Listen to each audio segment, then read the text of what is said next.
let's talk about, you divided the manifesto into about 12 or 13 parts. Economy was where you started from. Why economy? I'm sure the order of arrangement, there should be some reason to it. Fundamental to any country's progress is a strong economy. Fundamental. Because at the end of the day, like the socialists, those socialists used to teach us, abinchi before pleasure. So it is important that you get the basics, which is your economy, right, functioning right. And then based on that, all the other things will be added. So first is to make sure that we develop a strong economy based on solid fundamentals and competently managed over time, so that the social inclusion that we seek, the development of other services like education, healthcare, and so on, can readily be provided for the comfort of our citizens. So economic management is sort of like the basis on the underpinning factor under which... it is the substructure of upon which you erect the superstructure. Let me pick something there. So your second point there was shift the focus of economic management from taxation to production. How do you mean? The literature, the economic literature clearly tells us that taxes are a burden, a drag on the development of an economy. To put it very simplistically, if I earn 1,000 cedis and government takes 800 cedis of it in tax, that leaves me 200 cedis to do all other things. Let me be a little technical here. Taxes have a smaller multiplier in terms of growing the economy than consumption or investment. So government through tax spending is not an efficient use of resources. The second point is that for businesses, it leaves them with less capital to invest and to expand their businesses, because taxes constitute a cost of doing business. Go to Abosokai. By the time they import their parts and clear the goods out of the harbor, they are faced with 18 different taxes. The taxes are simply too many. They are dragging investments down. They are making the cost of doing business in this country prohibitive with other things, and therefore they are making the economy uncompetitive. Let me give you a simple example. If I'm a gold producer, and the world price of gold now is about 1,300, 1,400 a fine ounce.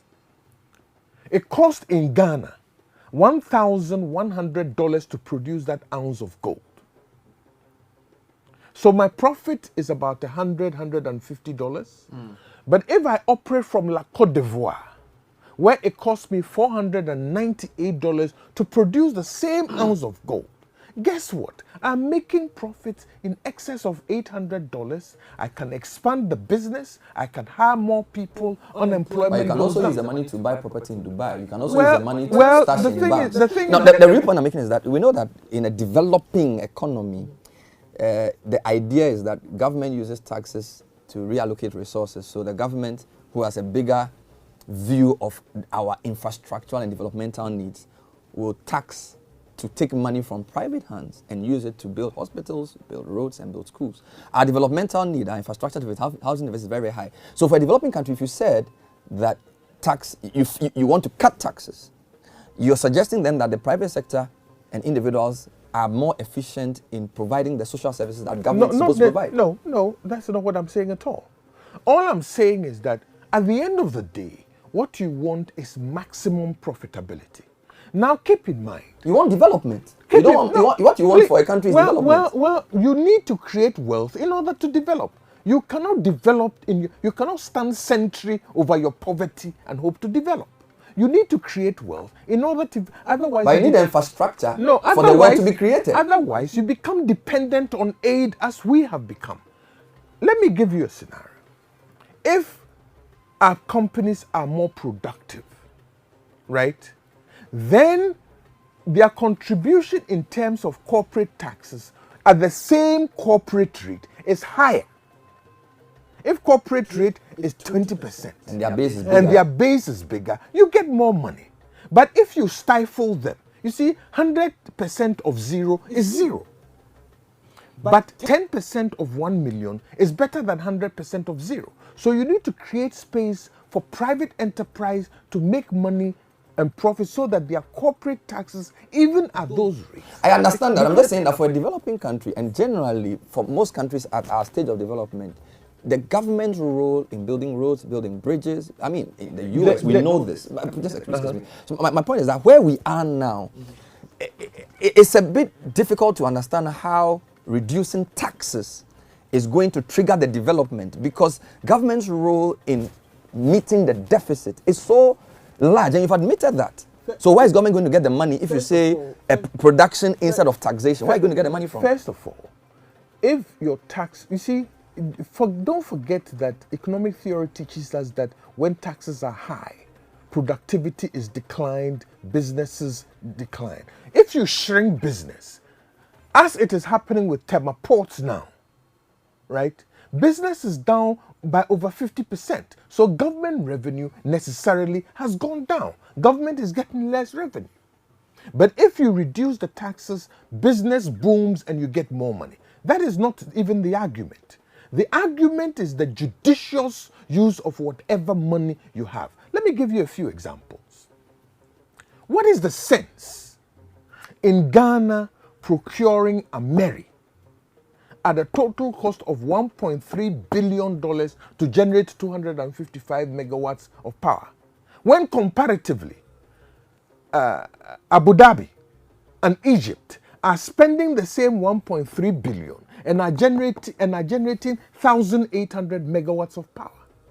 What is the sense in that? How does a government justify spending $500 million borrowed from Brazil to do Circle, Foyo, and Kaswa, when the roads in Western region, where all the cocoa now comes from, are in deplorable state? So it's the judicious use of the resources you have. President Kufuor had 20 billion in nominal terms. He delivered. This government has received 248 billion, 12 times the amount. So just quickly, you mentioned about 10 taxes you are going to review. I know we can't go through all. Just to pick on a couple, you say you abolish the 17.5% VAT on financial services. You abolish 5% VAT on real estate sales. Abolish 17.5% VAT on domestic airline tickets. Reduce VAT for micro and small enterprise from the current 17.5 to 3% flat rate that Kufuor introduced. So about 5 of your tax reliefs are on VAT. So you think the VAT is being overextended. That's quite clear. You think that you reduce corporate tax from 25 to 20, which you've already said.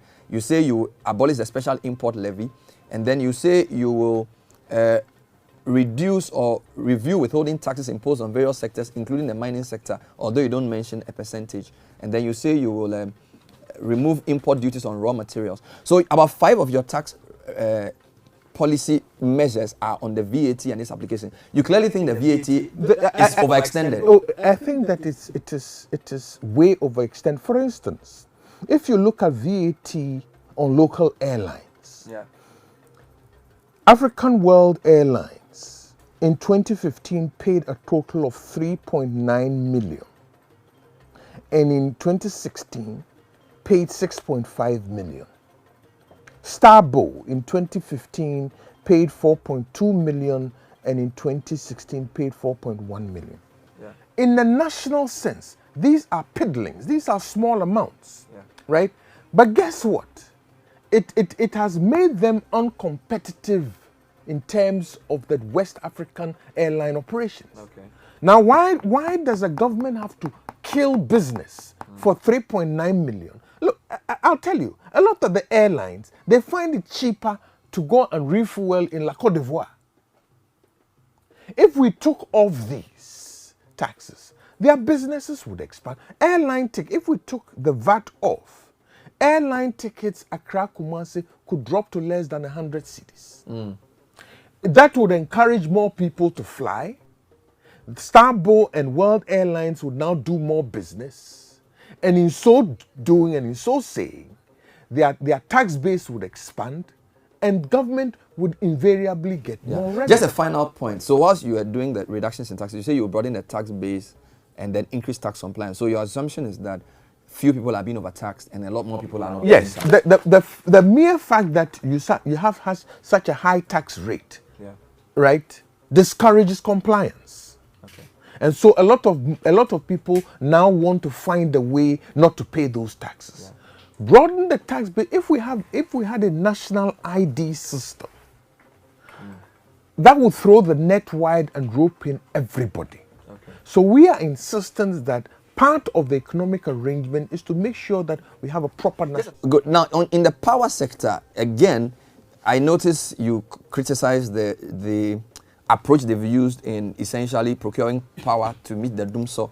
But again, you do not tell us that you would reverse the tariff increments. Which we have said so. Specifically? Yes, we have said so in the manifesto. Really? Because what I saw you say was, if you permit me, you didn't specifically say that you would remove the tariffs, then the tariff additions.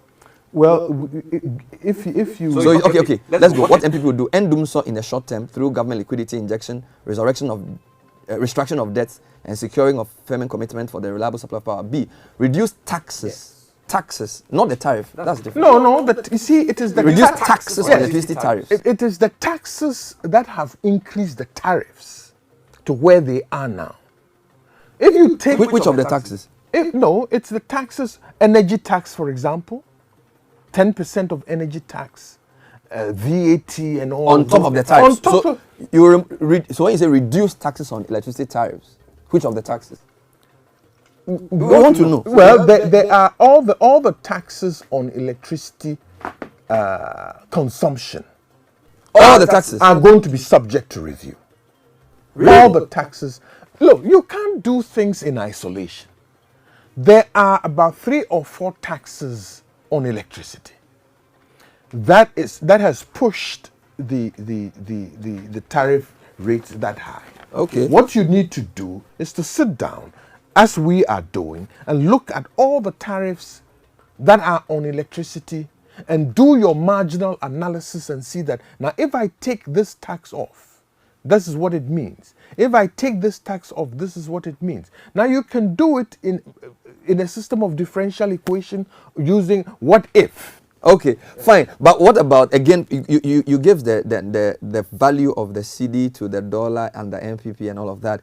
And we've all spoken about the way petrol prices are high. I do not see, based on what I've read in the Manifesto Light, a pledge to remove the tax build-up in petroleum products. Because we are very clear on the tariffs for power. But when it comes to the petroleum, the ex-pump price we pay has a lot of taxes. You have not said you are going to remove those taxes. Well, first of all, you have to go through the whole manifesto, looking under energy. I'm there now. Energy and petroleum, I'm there. NPP will do, there are 4 things: petroleum upstream and midstream, petroleum downstream, and then you break it down, petroleum revenue management. So upstream, that's a lot of the oil blocks and stuff. Downstream, there's no mention of tax, support growth of local competition, address macroeconomic stability, expand toll, ensure the crude oil produced in Ghana is refined, improve quality of fuel. Let me assure you. I'm just asking that for something that's such a big campaign issue, that things are hard and petrol price have increased so much, it's quite curious that you don't say anything about reducing the tax on petroleum products, which we all know constitutes over 40% of the price build-up. Well, the thing is, look, you can go into the nitty-gritty all the time. At the end of the day, the broad pledge we are making to the people of Ghana is to lower their cost of doing business, lower their cost of existence, and it will come in all these different forms. No, but Doc, seriously, I mean, we are very clear on this. You see, I'm thinking that it's probably an afterthought or an admission. No. An admission that when it comes to the price of petroleum products, when in government, it is good to keep the taxes there because it's the easiest way of getting revenue. No, not at all. Not at all. Look, it is the easiest way of killing business. Look, transportation fuel has probably the biggest ripple effect throughout your economy. And it's not something you take lightly. And you said drivers are suffering. The drivers are suffering as a combination, not just of including petrol. Spare parts and petrol. So why can't you reduce the price of petrol? Well, you can reduce it. You can say that. No, Nanado has said that many times. But it's not your manifesto. Are you saying that everything that we intend? Please, when it comes to tariff, you're very clear. You say you remove the taxes on the tariff, but you don't say that on petroleum. Well, the thing is that, first of all, take it that not everything that we will do will appear here. Okay. Secondly, what are the immediate things you can do? When you touch transportation fuels, they are not an easy thing in terms of judging what levels you are going to be. So these are things that we put under careful study. But as we've talked to all our drivers in compiling this manifesto, we keep assuring them that, look, your taxes on insurance, your taxes on fuel, your taxes on registration, and all of those things are going to be taken holistically in order to reduce your cost of doing business.